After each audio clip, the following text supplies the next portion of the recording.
حالانکہ محبت کا تقاضا تو یہ تھا کہ وہ میرے ساتھ یہاں رہتے ہیں، لیکن مجھے یہاں نہیں، آپ کون ہے کہ مجھے آپ نے یہاں بھی جو ہے میری مدد کی اور آپ نے مجھے نہیں چھوڑا؟ تو وہ کہے گا میں وہ قرآن ہوں کہ دنیا میں تو نے میرے ساتھ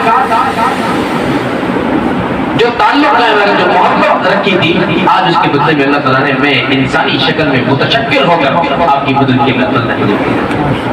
میرے عزیز بھائی اور دوستو، بڑی عظیم کتاب ہے اور بحیثیت مسلمان، بحیثیت مسلمان آخری بات کرتا ہوں۔ مولانا صاحب نے بھی، حضرت مولانا عمر صاحب نے بھی کہا تھا کہ بیان 20 منٹ کا ہونا چاہیے، زیادہ بات بھی نہیں کر سکوں گا کیونکہ سب الحمدللہ مصروف ہے، اور یہ بہت بڑی سعادت کی بات ہے عزیزان محترم، بہت بڑی سعادت کی بات ہے۔ جیسے کہ حضرت مولانا عمر صاحب دامت برکاتہم عالیہ نے فرمایا، ہمارے بڑے مخلص دور سے ماشاءاللہ ہر جگہ پہ اس کی خدمتیں ہیں قرآن کے حوالے سے، اور ماشاءاللہ مدرسہ بھی کیا ہے، بچوں کو حافظ قرآن بڑی خدمت ہے الحمدللہ حضرت مولانا عمر صاحب کی، اور آج بھی یہ اس کی ایک دلی خواہش تھی کہ یہاں قرآن کے حوالے سے کچھ بیان ہو جائے۔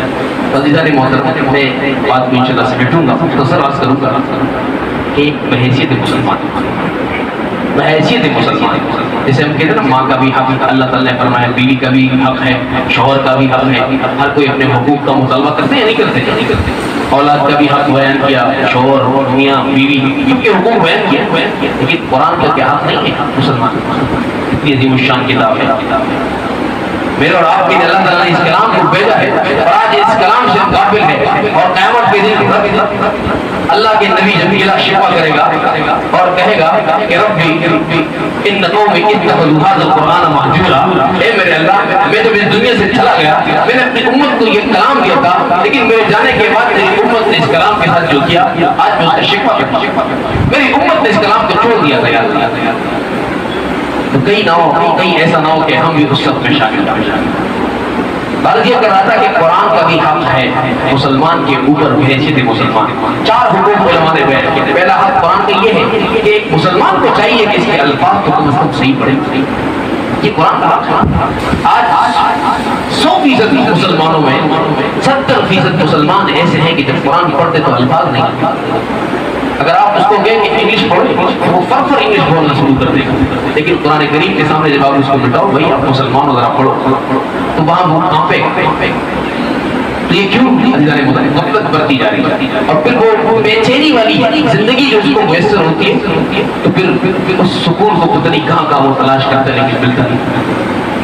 میرے دین بھائی، ایک حقیقت ہے کہ قرآن کریم کے الفاظ کو درست کسی قاری صاحب کے سامنے بیٹھ جاؤ، اگر الفاظ صحیح نہیں آتے اور ان سے الفاظ درست کرنا، یہ پہلا حق ہے آپ کے اوپر، مسلمان کے اوپر، حیثیت مسلمان۔ دوسرا حق یہ ہے کہ جب آپ کے الفاظ پورے قرآن کے ٹھیک ہو گئے، آپ جو ہے اس کا ترجمہ سیکھیں کہ اللہ رب العزت نے ہمیں اس کلام میں کیا ارشاد کیا، گھر کے متعلق اللہ تعالیٰ کے کیا، بیرون خانہ کے متعلق اللہ کے کیا، معاشرے میں زندگی کیسی گزاری جائے گی، شادی ہوگی، اسی طرح غمی کے کیا کیا حالات ہوں گے، تو یہ قرآن سے سیکھنا پڑے گا، اور وہ تب کہ جب ہمیں قرآن کے معنی پڑھیں۔ تیسرا یہ ہے کہ قرآن کریم کہ جب الفاظ بھی درست ہے اور جب قرآن کریم کے معنی بھی آپ کو یاد ہو گئے، تو پھر قرآن کریم کا تیسرا حق یہ ہے کہ اس پر عمل کیا جائے، اور چوتھا حق یہ ہے کہ پھر اس کو دوسرے کو سکھائے۔ یہ 4 حقوق ہیں قرآن میں۔ تو انشاءاللہ اگر ایک مسلمان جو وہ پہلے حق میں اگر شروع ہو جائے، اس کو موت آ گئی،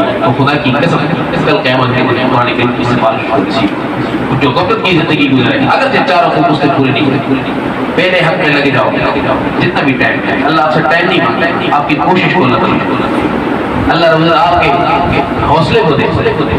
تو انشاءاللہ عزیزان محترم، ایک تو میں اپنا ایک دل یہاں بیان کر رہا تھا کہ ساتھیوں کو یہ بات سمجھا کہ قرآن کریم کی یہ حقوق ہے، اور اس کے بعد آخری بات عرض کر رہا ہوں کہ رمضان المبارک کا مہینہ ہے، 2 عشرے گزر گئے، اور ان تینوں عشروں کی مثال جو وہ ایسی ہے جیسے کہ ہماری ایک سفلی عدالت ہے، نچلی عدالت، پھر اس کے بعد ہائی کورٹ، اس کے بعد سپریم کورٹ۔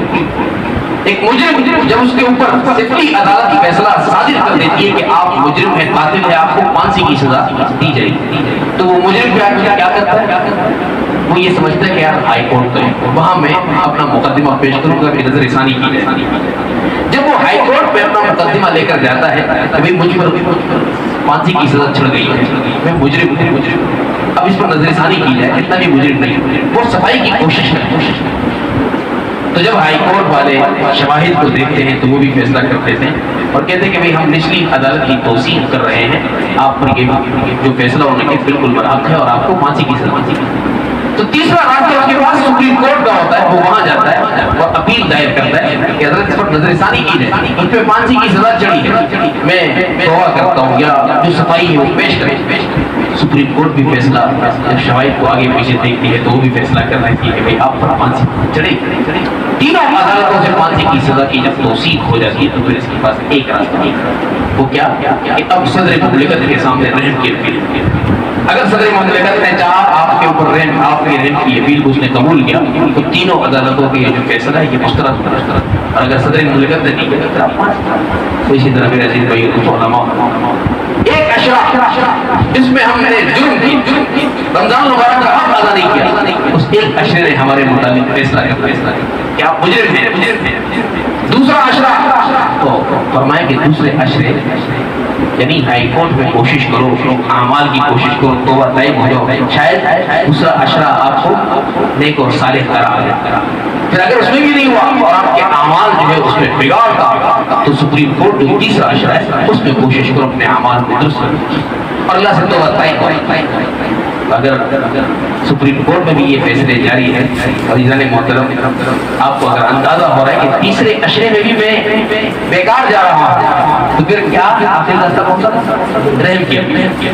تو اب رحم کی اپیل جو ہے وہ اللہ کے سامنے پیش کرنے کس میں؟ تاکرات میں، لیلۃ القدر میں، یہ آخری اشرے میں جو ہے تاکرات اللہ تعالیٰ نے لیلۃ القدر عطا کی۔ لیلۃ القدر میں عبادت کر اور اللہ کے سامنے رحم کی اپیل کر کے اللہ رمضان مبارک کا روزہ گزر گیا، میں بڑا گناہ گار کچھ نہیں کیا تو شاید اللہ تعالیٰ رمضان کے برکات اور ثمرات آپ کو قدر میں نصیب کرے۔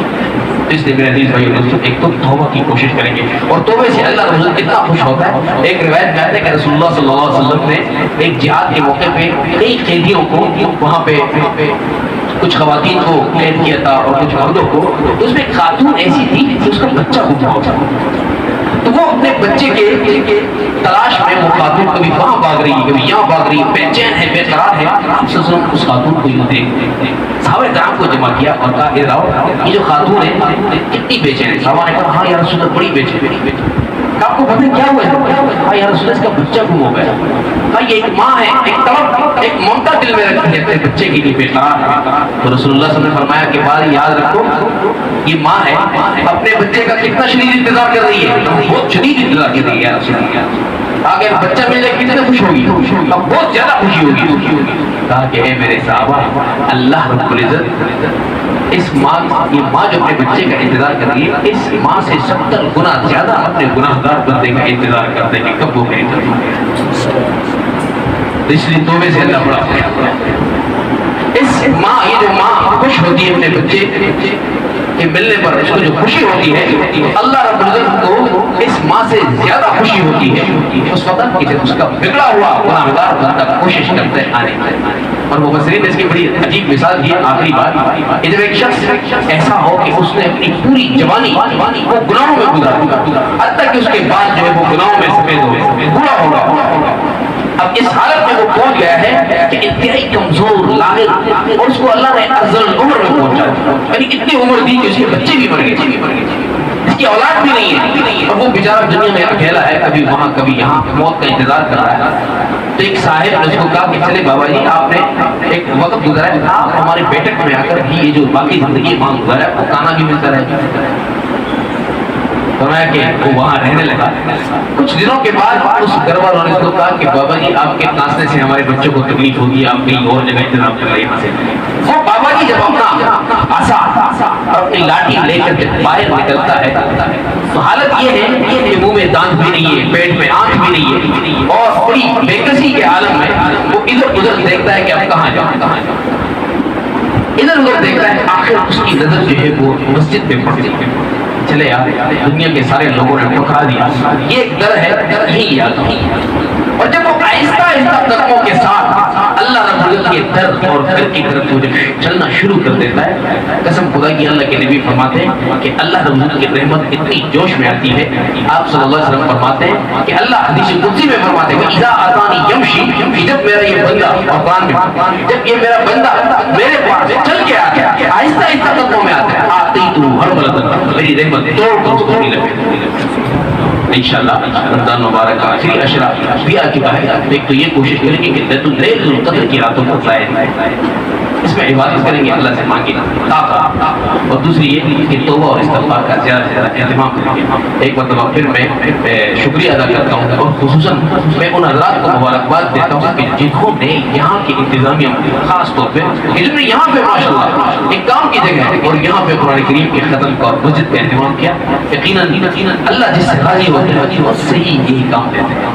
یہ توفیق، یہ بات توفیق جس سے اللہ راضی ہوتا ہے اس کو ان جیسے کاموں کی توفیق عطا ہوتی ہے. تو یقیناً یہ ایسے لوگ بڑے باسعادت ہوتے ہیں، اللہ کے ہاں ان کی بڑی قدر اور قیمت ہے جو قرآن کریم کی نشر و اشاعت میں اور مسجدوں کو آباد رکھنے میں ایک حصہ لیتے ہیں. یہ خصوصاً اللہ کا کرم ہوتا ہے. تو میں ان کا بھی خاص طور پر شکریہ بھی ادا کرتا ہوں، ان کو مبارکباد بھی دیتا ہوں. یقین ایسے لوگ مبارکباد کے بعد اور اس کے بعد پھر میں اپنے حضرت مولانا عمر صاحب کو بھی مبارکباد دیتا ہوں. الحمدللہ ان کو میں کئی عرصے سے جانتا ہوں. رمضان مبارک میں اسی طرح غیر رمضان میں کئی جگہوں پر جو ہے اپنے قرآن کا اہتمام کرتا ہے اور ایک محنت مسلسل یہ کر رہا ہے. اللہ ان کی خدمات کو بھی قبول کرے. اور پھر حضرت قاری صاحبان جنہوں نے یہاں پہ اسلام کی سے لے کے بتناس تک پورا قرآن مجید سنایا، اور پھر وہ حضرات کے جنہوں نے پیچھے جو کڑے ہو کے مختلف حضرات ہیں وہ بھی بڑے باسعادت ہیں جنہوں نے اسلام ٹیم سے لے کے بنداز تک پورا قرآن سنا. اللہ رب العزت اپنی سعادتیں اور برکتیں سب کو نصیب فرمائے. دعا کریں اللهم صل على سيدنا وسندنا وحبيبنا ومولانا محمد عبده ورسوله. اللهم ربنا اتنا في الدنيا حسنه وفي الاخره حسنه وقنا عذاب النار وقنا عذاب القبر وقنا عذاب الحشر وقنا عذاب الميدان. ربنا ظلمنا انفسنا وان لم تغفر لنا وترحمنا لنكونن من الخاسرين. یا رب العالمین، یا رب العالمین، ہم گناہ گار ہیں، خطا کار ہیں، سیاہ کار ہیں. اے اللہ ہمارے گناہوں کو معاف فرما.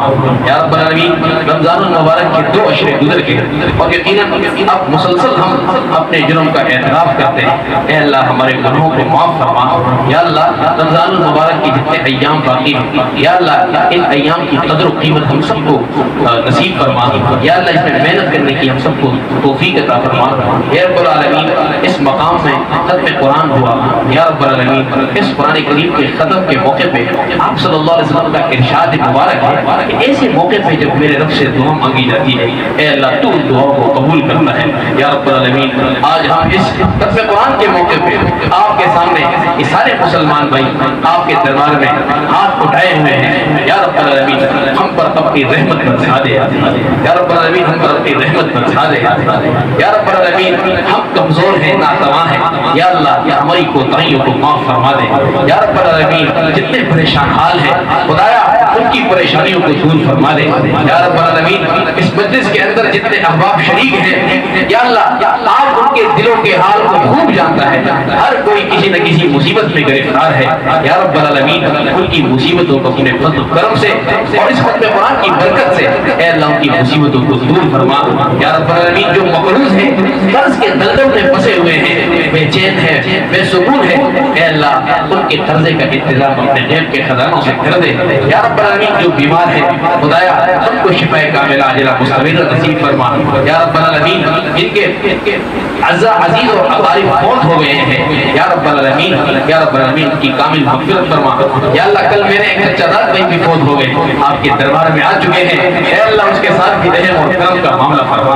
یا اللہ ان کے گناہوں کو معاف فرما. یا اللہ ان کو جنت الفردوس میں جگہ عطا فرما. یا اللہ یہاں پہ جتنے میرے مسلمان بھائی موجود ہیں خدایا جن کے والدین فوت ہو گئے ہیں یا اللہ ان کو جنت الفردوس میں جگہ عطا فرما. یا اللہ ان کی کامل مغفرت فرما. جو بھی عزیز اور اقارب ان کے فوت ہو گئے ہیں اے اللہ ان سب کی کامل مغفرت فرما. یا رب العالمین یا رب العالمین ہماری کوتاہیوں کو معاف فرما. اے اللہ جن حضرات نے دعاؤں کا کہا تھا اور یا اللہ ان کی پریشانیوں کو آپ جانتے ہیں، اے اللہ ان کی پریشانیوں کو دور فرما دے یا رب العالمین۔ میرے نبی صلی اللہ علیہ وسلم نے زندگی میں آپ سے جتنی دعائیں خیر کی مانگی تھی، اے اللہ وہ ہمیں بھی اس میں حصہ دار بنا یا اللہ۔ وہ خیر جو میرے نبی نے آپ سے مانگی تھی وہ ہم سب کو عطا فرما یا اللہ۔ میرے نبی نے جن چیزوں سے پناہ مانگی تھی، اے اللہ ہم سب کو بھی ان چیزوں سے پناہ عطا فرما۔ ربنا تقبل منا انك انت السميع العليم وتب علينا انك انت التواب الرحيم، وصلى الله تعالى على خير خلقه محمد وعلى اله وصحبه اجمعين، آمين يا رب العالمين برحمتك يا ارحم الراحمين۔